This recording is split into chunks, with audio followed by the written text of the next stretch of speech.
السلام علیکم ورحمۃ اللہ وبرکاتہ۔ الحمد للہ رب العالمین والعاقبۃ للمتقین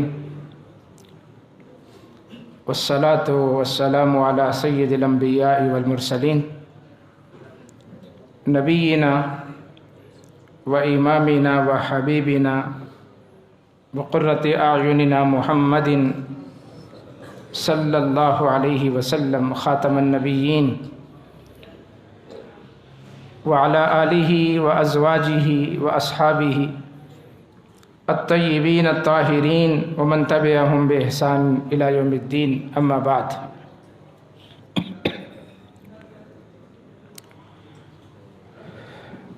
سیدنا ابو قتادہ انصاری اور سیدنا ابو دہماں دونوں گہرے دوست تھے اور اکثر سفر میں ساتھ ہوتے تھے، ابو قتادہ اور ابو دہماں۔ ایک بار سفر حج میں اکٹھے تھے تو وہاں پر ان کی ملاقات رجل من اہل البادیہ، ایک بدوی صحابی سے ہوئی۔ بدوی صحابی، ان کا نام مذکور نہیں ہے، لیکن اس نے اللہ کے نبی صلی اللہ علیہ وسلم سے ملاقات کی تھی۔ لوگوں نے بتایا کہ یہ بدوی صحابی ہے۔ اس سے کہا ان دونوں نے کہ آپ نے اللہ کے نبی صلی اللہ علیہ وسلم سے ملاقات کی ہے، یہ شرف آپ کو حاصل ہوا ہے، کیا رسول اللہ صلی اللہ علیہ وسلم سے کچھ سنا بھی ہے آپ نے؟ اگر کچھ سنا ہے تو وہ ہمیں بتائیں۔ تو اس بدوی صحابی نے کہا کہ ہاں، ملاقات اس طرح ہوئی کہ نبی اکرم صلی اللہ علیہ وسلم نے میرا ہاتھ پکڑ لیا۔ میرا ہاتھ اللہ کے نبی کے ہاتھوں میں تھا اور آپ صلی اللہ علیہ وسلم مجھے وہ خیر سکھا رہے تھے، وہ علم سکھا رہے تھے جو اللہ نے آپ کو عطا کیا تھا۔ بہت سی باتیں سکھائی، ان میں سے ایک بات یہ تھی، آپ نے فرمایا کہ اِنَّكَ لَن تَدَعَ شَيْئًا اتَّقَى اللَّهِ عَزَّ وَجَلَّ إِلَّا أَعْطَاكَ اللَّهُ خَيْرًا مِّنْهُ،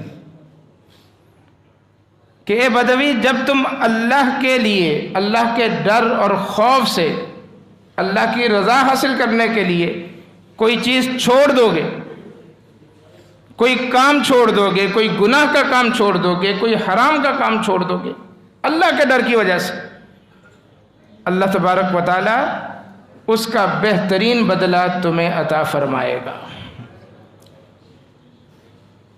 اللہ تعالیٰ نے یہ جو دنیا بنائی ہے نا، رنگ و بو سے بھری ہوئی، اس میں کچھ چیزیں اللہ نے حرام کی ہیں، بہت ساری چیزیں اللہ نے ہمارے لیے حلال کی۔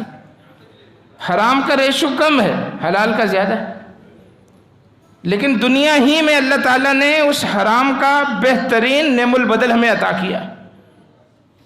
آپ غور کریں، اللہ تبارک و تعالیٰ نے اگر سود کو حرام قرار دیا ہے تو نفع بخش تجارت کو ہمارے لیے حلال قرار دیا۔ آپ نے نفع کمانا ہے، پیسہ کمانا ہے، تجارت کریں۔ شراب کو حرام قرار دیا، اس کے مقابلے میں بے شمار مشروبات کو، طرح طرح کے مشروبات کو ہمارے لیے حلال قرار دیا۔ اللہ تعالیٰ نے زنا کو، اغلام بازی کو حرام قرار دیا ہے، اس کے مقابلے میں نکاح کو حلال قرار دیا۔ اللہ وحدہ لا شریک نے اگر خنزیر کو حرام قرار دیا ہے، کتے اور گدھے کو ہمارے لیے حرام قرار دیا ہے، تو ادھر حلال جانوروں کی ایسی فہرست ہے لامتناہی۔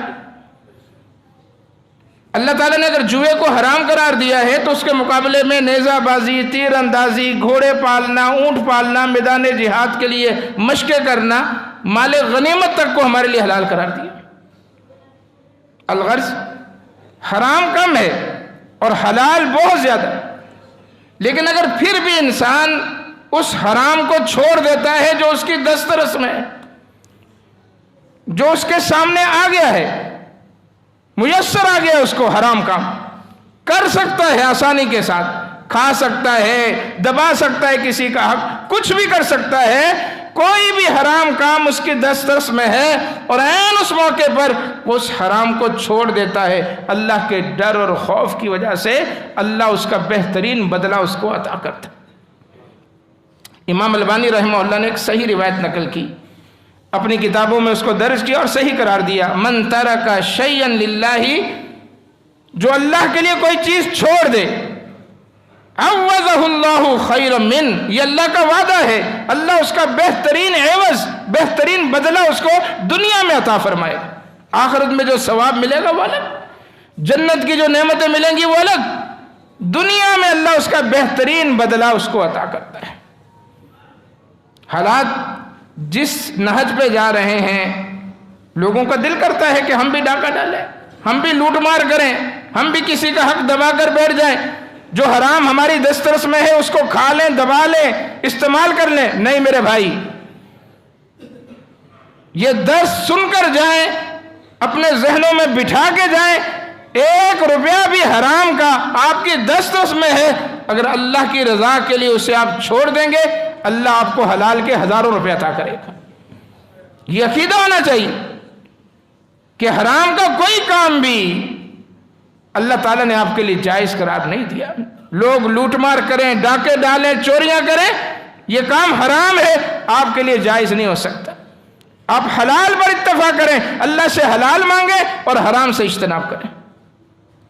اللہ اکبر، کتنا زبردست واقعہ ہے یہ۔ امام ابن جریر طبری رحمہ اللہ اس واقعے کے راوی ہیں۔ ابن جریر محمد بن جریر بن یزید طبری، امام اہل السنہ، بہت بڑے مفسر، وہ کہتے ہیں کہ 240 ہجری تھا، 240 ہجری رمضان المبارک کا مہینہ تھا، اور میں حرم میں موجود تھا، مکہ المکرمہ میں۔ وہاں جو واقعہ پیش آیا انہوں نے بیان کیا لفظ بلفظ۔ سخت گرمی کے دن ہے، رمضان کا مہینہ ہے، فرماتے ہیں کہ نماز ختم ہوئی، حرم میں ایک نوجوان کھڑا ہو گیا، کہنے لگا اے اہل مکہ، ایک تھیلی میری گر گئی اور اس تھیلی کے اندر 1000 دینار تھے، سونے کے سکے، 1000 دینار، میں بڑی دور سے آیا ہوں، خراسان سے آیا ہوں، جس کو بھی ملا ہو اللہ کے لیے مجھے دے دے، اللہ اس کو دگنا ثواب عطا فرمائے گا۔ وہ اعلان کر کے بیٹھا۔ امام ابن جریر کہتے ہیں کہ میں نے دیکھا کہ ایک انتہائی بوڑھا آدمی وہ چلتا وہ اس کے پاس گیا اور اس سے کہنے لگا کہ خراسانی، یہ ہمارا علاقہ بے آب و گیا وادی، معاشی طور پر لوگ یہاں مستحکم نہیں، بڑی پریشانی، تمہاری اتنی بڑی رقم 1000 دینار کی تھیلی گم ہوئی ہے، تم تھوڑا انعام کا بھی اعلان کرو کہ جس کو ملے گی اس کو میں اتنا انعام دوں گا۔ ممکن ہے کسی غریب کے ہاتھ لگی ہو اور وہ انعام کے لالچ میں تمہارے 1000 دینار واپس کر دے۔ اس نوجوان نے کہا انعام کتنا ہونا چاہیے؟ اس بوڑھے نے کہا کم از کم 10% انعام تو دیں آپ، 100 دینار تو اس میں سے اس کو دیں جو آپ کو تھیلی واپس کرے۔ اس نے کہا نہیں نہیں، یہ بہت بڑی رقم ہے، یہاں تو گری پڑی چیز اٹھانا منع ہے۔ کس نے اٹھائی؟ اگر واپس کوئی نہیں کرے گا میں اللہ تبارک و تعالیٰ کے سامنے میدان محشر میں اس کو پکڑوں گا۔ یہ کہہ کر وہ بوڑھا ایک طرف چلا گیا، وہ نوجوان دوسری طرف چلا گیا۔ امام ابن جریر کہتے ہیں کہ مجھے شک ہوا کہ اس بوڑھے نے یہ بات کیوں کہی۔ وہ جس راستے پہ جا رہا تھا میں اس کے پیچھے پیچھے ہو لیا۔ چلتا چلتا وہ مکہ کے نواح میں ایک بوسیدہ تھا مکان تھا، وہ اس کے اندر داخل ہوا۔ میں دروازے کے قریب ہو کر گفتگو سننے لگا۔ جیسے دروازے میں وہ داخل ہوا اس نے پکارا لبابہ، اس کی بیگم کا نام تھا۔ بیگم کی آواز آئی، جی ابو الغیاث کیا بات ہو گئی؟ ابو الغیاث اس کا نام تھا بوڑھے کا۔ ابو الغیاث نے کہا مجھے اس تھیلی کا مالک مل گیا اور میرا دل کرتا ہے کہ میں یہ تھیلی لوں اور جا کر اس کے حوالے کر کے آ جاؤں۔ لبابہ نے کہا اس گھر کے اندر 4 تیری بیٹیاں موجود ہیں، 2 تیری بہنیں موجود ہیں، میں بیوی تیری 7ویں اور ایک تیری ساس، 8 خواتین کا تو اکیلا کفیل ہے، اور 3 دن سے ہم نے کچھ نہیں کھایا۔ یہ اللہ کی نعمت تمہیں ملی ہے، اس میں سے کچھ نہیں تو 1 دینار ہی نکالو اور جا کے بازار سے ہمارے لیے کچھ خرید کے لے آؤ۔ ابو الغیاث نے کہا نہیں، 86 سال میری عمر ہو گئی، ان 86 سالوں میں نے صرف حلال کھایا، حلال کمایا، تمہیں بھی حلال کھلایا، اب جب کہ میری ٹانگیں قبر کے اندر ہیں، میں اپنی قبر کو آگ سے نہیں بھرنا چاہتا۔ اس عورت نے اصرار کیا کہ نہیں آپ اس میں سے نکالیں۔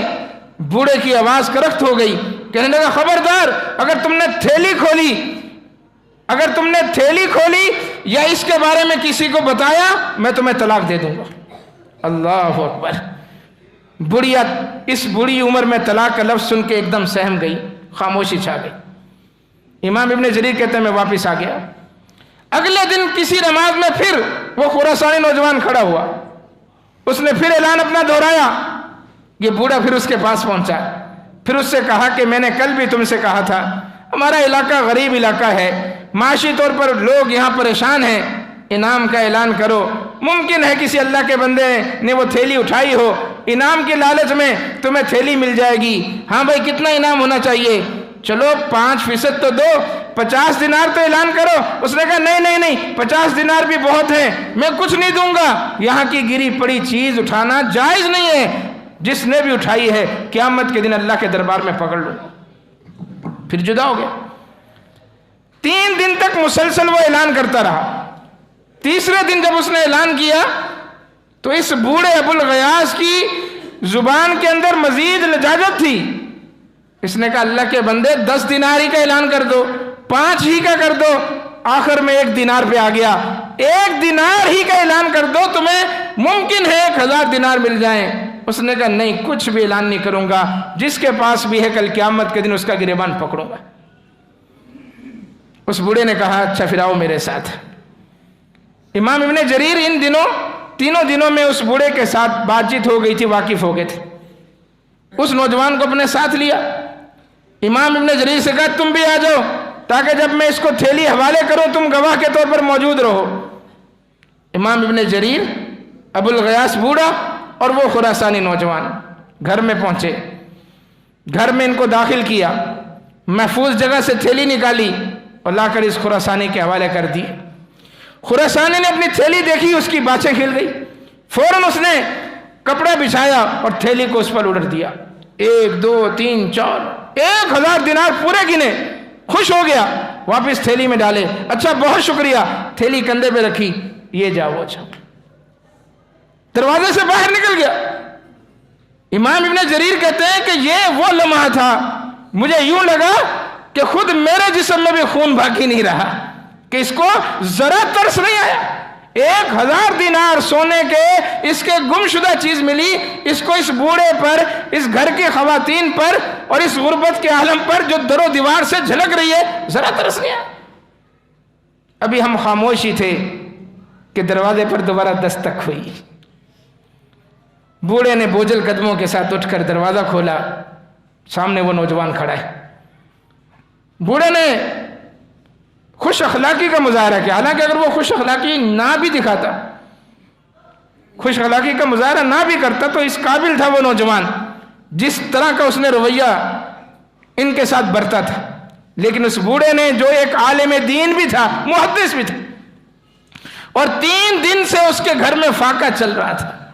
وہ جاتا تھا حرم میں، افطاری کا سامان ہوتا تھا، لوگوں کے گھروں سے اشتہا انگیز خوشبوئیں اٹھ رہی ہوتی تھی، اور یہ کھجور پانی کھا کر روزہ رکھ بھی رہا تھا، روزہ کھول بھی رہا تھا۔ کہ کیسی اللہ تعالیٰ نے تقسیم بنائی ہے، اللہ اکبر۔ نعمتیں اگر انسان استعمال کرے تو ان نعمتوں کی وجہ سے اس کے اندر سے حس ختم نہیں ہونی چاہیے، لیکن یہ المیہ ہے کہ بلا مبالغہ روزانہ جب انسان لاتعداد قسم کی نعمتیں کھاتا ہے تو اس کی حس مر جاتی ہے۔ اس لیے اللہ تبارک و تعالیٰ نے سال میں 1 مرتبہ روزے رکھیں تاکہ نعمتوں کی مٹھاس کے اندر یہ بھوک و پیاس کی کرواہٹ بھی انسان محسوس کرے، اس کو اندازہ ہو کہ کوئی لقمے کا محتاج ہوگا، کسی کو صحیح پانی بھی میسر نہیں ہوگا، لوگوں کے گھروں میں چولہے نہیں جل رہے ہوں گے۔ یہ تو ہمارا دین سکھاتا ہے۔ اللہ اکبر۔ اللہ کے نبی نے کیا فرمایا؟ لیس المؤمن الذی یشبع وجارہ جائع فرمایا وہ مومن نہیں ہے جو خود تو پیٹ بھر کے کھا رہا ہے اور اس کا پڑوسی بھوکا ہو. مومن نہیں. آپ کا پڑوسی یہودی ہے، اس کا جواب وہ اللہ کو دے گا. عیسائی ہے، اس کا جواب وہ اللہ کو دے گا. مشرک ہے، اس کا جواب وہ اللہ کو دے گا. بدعتی ہے، اس کا جواب وہ اللہ کو دے گا. لیکن نہیں، اللہ کی قسم، اگر وہ بھوکا ہے اور آپ کا پیٹ بھرا ہوا ہے، اس کا جواب آپ نے اللہ کو دینا ہے. آپ کے پڑوس میں آپ کا پڑوسی بھوکا کیسے تھا، اس کے بچے بھوکے کیسے تھے، آپ کو تو میسر تھا. تو نعمتوں کی قدردانی یہ ہے کہ نعمتوں کو تقسیم کیا جائے. اور اصول ہے جو چیز آپ تقسیم کریں گے وہ چیز دگنا ہو کر آپ کے پاس آئے گی. لیکن آج تاجر یہ سمجھتا ہے، ذخیرہ اندوز یہ سمجھ رہا ہے، ڈالر ذخیرہ اندوز کرنے والے، سونا جمع کرنے والے یہ سمجھ رہے ہیں کہ یہ ہمارے پاس ہی رہیں گے ہمیشہ کے لیے اور نہ جانے ختم ہو جائے گا، ملک ڈیفالٹ کر جائے گا. سب نے ذخیرہ اندوزی شروع کر دی. خوشیاں تقسیم کرو، رزق تقسیم کرو. اللہ تعالیٰ نے جو روزی دی اس کو تقسیم کرو، اللہ دگنا کر کے تمہیں لوٹائے گا. وہ بوڑھا 3 دن سے بیچارہ بھوکا تھا. دروازہ کھولا، سامنے خراسانی. کہنے لگا بات سنیں. جی فرمائیں. میرے والد صاحب جب اس دنیا سے گئے ان کے پاس 3000 دینار تھے. انہوں نے 1/3 کی وصیت کی شرعاً کہ بیٹا اس میں سے 1000 دینار بچا کے رکھنے ہیں. 2 تیرے 1000 دینار اس میں سے بچا کے رکھنے ہیں. اور تم نے سفر حج کرنا ہے، مکہ جانا ہے، اور 1000 دینار اس کو دینے ہیں جو مکہ میں تجھے سب سے زیادہ غریب نظر آئے. میں جب سے خراسان سے چلا ہوں، مکہ پہنچا ہوں، اللہ کی قسم مجھے تجھ سے زیادہ غریب کوئی نظر نہیں آیا.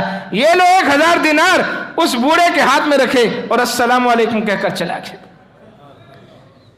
امام ابن جریر کہتے ہیں کہ میں نے اس بوڑھے کو دیکھا، ایسا لگ رہا تھا جیسے اس کی جوانی واپس لوٹ آئی ہے. 86 سال کا بوڑھا شاد و فرح ہو گیا. امام ابن جریر کہتے ہیں چونکہ میرا کام بھی ختم ہو گیا تھا، میں نے کہا جی السلام علیکم میں بھی چلتا ہوں. کہا کدھر جا رہے ہو؟ رکو. محدث تھے، عالم دین تھے، اپنی سند سے حدیث بیان کی. مجھے اس حرم کے اندر احمد بن یونس یربوعی نے یہ حدیث بیان کی تھی، انہیں نافع نے بیان کی تھی، انہیں عبداللہ ابن عمر نے یہ حدیث بیان کی تھی کہ ایک موقع پر سیدنا علی اور سیدنا فاروق اعظم اور سیدنا علی دونوں اکٹھے تھے. اللہ کے نبی صلی اللہ علیہ وسلم نے دونوں کو مخاطب ہو کر کہا تھا، اے عمر، اے علی، جب بغیر کسی لالچ، بغیر کسی طمع کے تمہارے پاس کوئی ہدیہ آ جائے تو اسے قبول کرنا، ٹھکرانا مت. اگر قبول کرو گے یہ اللہ کا شکر ہوگا، ٹھکراؤ گے تو یہ اللہ کی ناشکری ہوگی. اور یہ ہدیہ آج اللہ کی طرف سے ہمارے پاس آیا ہے، تم اس پورے واقعے کے عینی شاہد ہو. اس ہدیے میں تمہارا بھی برابر کا حصہ ہے. آؤ میرے ساتھ اندر آ جاؤ. اندر لے کر چلے گئے. 4 بیٹیاں، 2 بہنیں، بیوی اور ساس. 9ویں وہ خود اور 10واں کہتے ہیں مجھے بٹھا لیا. اور اس تھیلی کو کھولا، 1 دینار سب کے ہاتھ میں رکھتے چلے گئے. 1 دینار سب کے حصے میں 100 دینار. امام ابن جریر کہتے ہیں میرے حصے میں بھی 100 دینار آئے. اور اس کے بعد بوڑھے نے اس میں سے افطاری کا سامان خریدا. آج پہلی مرتبہ ان کے گھر کے اندر سے بھی خوشبوئیں اڑ رہی تھی. مغرب کی اذان حرم میں گونجی، بوڑھے نے اسی طرح کھجور کے ساتھ افطاری کی. ابو الغیاث نے پانی پیا اور اٹھ کھڑا ہوا. امام ابن جریر کہتے ہیں مجھے بھی روک لیا تھا افطاری کے لیے کہ ہمارے ساتھ افطاری کر کے جانا. خود اٹھ کھڑا ہوا، باہر کی طرف جانے لگا. اس کی بیوی لبابہ نے کہا ابو الغیاث کہاں چلے؟ اتنے دنوں کے بعد آج تو ہمارا دسترخوان انواع و اقسام کی نعمتوں سے سجا ہے اور آپ اسی طرح کھجور پانی کھا کے جا رہے ہیں. کہا اللہ کی بندی کسی فقیر کو ڈھونڈ رہا ہوں تاکہ لا کر اس کو دسترخوان پہ اپنے بٹھا سکوں. 1 دینار حرام کا ترک کیا. بیوی کے کہنے پر بھی اس 1 دینار کو استعمال نہیں کیا. اللہ تعالیٰ نے اس کے بدلے کتنے دینار دے دیے؟ 1000 دینار دے دیے. من ترک شیئا للہ عز وجل عوضہ اللہ خیرا من. آپ اللہ کے لیے حرام چھوڑیں، آپ اللہ کے لیے رشوت چھوڑیں، آپ اللہ کے لیے حرام خوری چھوڑیں، آپ اللہ کے لیے حرام کام چھوڑیں. یہ اللہ کا وعدہ ہے، اللہ اس کا بہترین نعم البدل آپ کو عطا فرمائے گا، دنیا میں بھی آخرت میں بھی. یہ بات اپنے بچوں کو بھی سمجھائیں، یہ بات اپنی بیویوں کو بھی سمجھائیں۔ عورتیں عام طور پر اس طرح صبر و استقامت کی مالک نہیں ہوتی جس طرح ایک مرد صبر دکھاتا ہے، استقامت دکھاتا ہے۔ تو آج کے حالات اس بات کا تقاضا کرتے ہیں کہ ہم اللہ کی نعمتوں کی قدردانی بھی کریں، صبر بھی کریں، شکر بھی کریں، اور اپنے آپ کو حرام سے دور رکھیں۔ کوئی حرام ہماری دسترس میں بھی ہے، ہمارے سامنے کوئی حرام کام آ جاتا ہے، ہم اللہ کی رضا کے لیے اس حرام کام سے اجتناب کریں، اس امید پر کہ اللہ کا وعدہ سچا، اس کے رسول کا وعدہ سچا ہے۔ اس حرام کام کو چھوڑنے پر اللہ اس کا بہترین نعم البدل ہمیں دنیا میں بھی دے گا، آخرت میں بھی دے گا۔ اللہ تعالی ہمیں سمجھنے کی، عمل پیرا ہونے کی توفیق عطا فرمائے۔ اقول قولی